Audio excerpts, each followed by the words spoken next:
Hello guys, ഇന്ന് അമ്മ വന്നപ്പോൾ ഒരു സ്പെഷ്യൽ പെട്ടി കൊണ്ടുവന്നു കേട്ടോ. കണ്ടപ്പോൾ ഞാൻ വിചാരിച്ചു ഇതെന്താ ഇത് സ്വർണ്ണപ്പെട്ടിയാണെന്ന് കരുതിയിട്ടോ. പക്ഷെ സ്വർണ്ണപ്പെട്ടി അല്ല ഗൈസ്, ഇതിൻ്റെ ഉള്ളിൽ സ്പെഷ്യൽ സാധനമുണ്ട്. എന്താണെന്ന് നിങ്ങൾക്ക് ഗസ് ചെയ്യാൻ പറ്റുമെങ്കിൽ കമൻറ്റ് ചെയ്യണേ.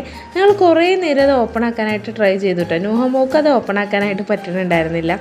അപ്പം ഞാനൊന്ന് ട്രൈ ചെയ്ത് നോക്കി. ഒറ്റ കൈ കൊണ്ട് എനിക്കത് ഓപ്പൺ ആക്കാൻ പറ്റണില്ല കേട്ടോ. രണ്ട് കൈയും കൊണ്ട് ഉപയോഗിക്കണം. ഒരു കയ്യിൽ ഫോണും ക്യാമറയും ഉള്ളതുകൊണ്ട് ഒറ്റ കൈയേ ഉപയോഗിക്കാൻ പറ്റുള്ളൂ. അങ്ങനെ ലാസ്റ്റ് നമ്മൾ തുറന്നപ്പോൾ നമ്മളുടെ സ്പെഷ്യൽ ഐറ്റം അവിടെ ഉണ്ടായിരുന്നു കേട്ടോ. അങ്ങനെ നമ്മുടെ ആ സ്വർണ്ണപ്പെട്ടീൻ്റെ ഉള്ളിൽ ഒരു അടിപൊളി കേക്കായിരുന്നു കേട്ടോ. അത് കിട്ടിയപ്പോൾ തന്നെ നുഹമോളെ ഹാപ്പി ബർത്ത്ഡേ ടു യു എന്നൊക്കെ പറഞ്ഞ് കെട്ടിപ്പിടിച്ച് ഭയങ്കര സന്തോഷ പ്രകടനമായിരുന്നു കേട്ടോ. അങ്ങനെ ഈ വർഷത്തെ ആദ്യത്തെ ക്രിസ്മസ് കേക്കാണ് കേട്ടോ നമ്മൾ കഴിക്കാൻ പോകുന്നത്.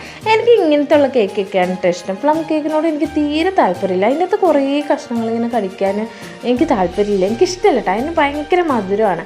ഇതാവുമ്പോൾ വലിയ മധുരമില്ല, നല്ല കഴിക്കാനും നല്ല രസമാണ് കേട്ടോ. നിങ്ങൾക്ക് പ്ലം കേക്കാണ് ഇഷ്ടം എന്നുണ്ടെങ്കിൽ കമൻറ്റ് ചെയ്യാൻ മറക്കല്ലേ. അങ്ങനെ നമ്മൾ ഈ ഒരു കേക്ക് നമ്മൾ മുറിച്ച് വെക്കട്ടെ. നല്ല സോഫ്റ്റ് ആയിട്ടുള്ള കേക്കാണ്. എന്താണ് ഇതിൻ്റെ പേരെന്നൊന്നും അതിൻ്റെ അകത്ത് ഉണ്ടായിരുന്നില്ല കേട്ടോ. എന്തായാലും കഴിക്കാനായിട്ട് നല്ല അടിപൊളിയായിരുന്നു. നല്ല സ്പോഞ്ചി ടൈപ്പായിരുന്നു കേട്ടോ. അങ്ങനെ നമ്മളത് ആൻറ്റി ഉണ്ടായിരുന്നു, അതുപോലെ അമ്മ ഉണ്ടായിരുന്നു, നുഹമളുടെ മാമനും ഉണ്ടായിരുന്നു കേട്ടോ. അപ്പോൾ എല്ലാവർക്കും കുറേശ്ശെ കൊടുത്തു. മാമൻ പിന്നെ ഡയറ്റിലായതുകൊണ്ട് വലിയ കാര്യമായിട്ട് കഴിച്ചില്ല. പിന്നെ അമ്മയ്ക്കും കൊടുത്തു, അതുപോലെ തന്നെ ആൻറ്റി ഉണ്ടായിരുന്നു, ആൻറ്റിക്കും കൊടുത്തു കേട്ടോ. അങ്ങനെ നമ്മൾ ഈ വർഷത്തെ കേക്ക്, ഫസ്റ്റ് കേക്കിന് നമ്മൾ എല്ലാവരും വീതിച്ച് ഹാപ്പി ആയിട്ട് കഴിച്ചു കേട്ടോ.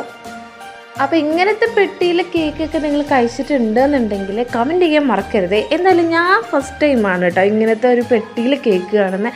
പല ടൈപ്പ് കേക്ക് കണ്ടിട്ടുണ്ടെങ്കിലും ഇതുപോലെ സ്വർണ്ണത്തിൻ്റെയൊക്കെ ബോക്സ് പോലത്തെ പെട്ടിയിൽ കിട്ടുന്നത് ആദ്യമായിട്ട് കാണാണ് കേട്ടോ. അപ്പോൾ നിങ്ങൾ കണ്ടിട്ടുണ്ട് എന്നുണ്ടെങ്കിൽ മസ്റ്റായിട്ടും കമൻറ്റ് ചെയ്യാൻ മറക്കരുത്. അപ്പോൾ അടുത്ത കേക്ക് വിശേഷങ്ങളായിട്ട് ഇനിയും വരുന്നതായിരിക്കും. അപ്പോൾ ശരി എന്നാൽ ബൈ.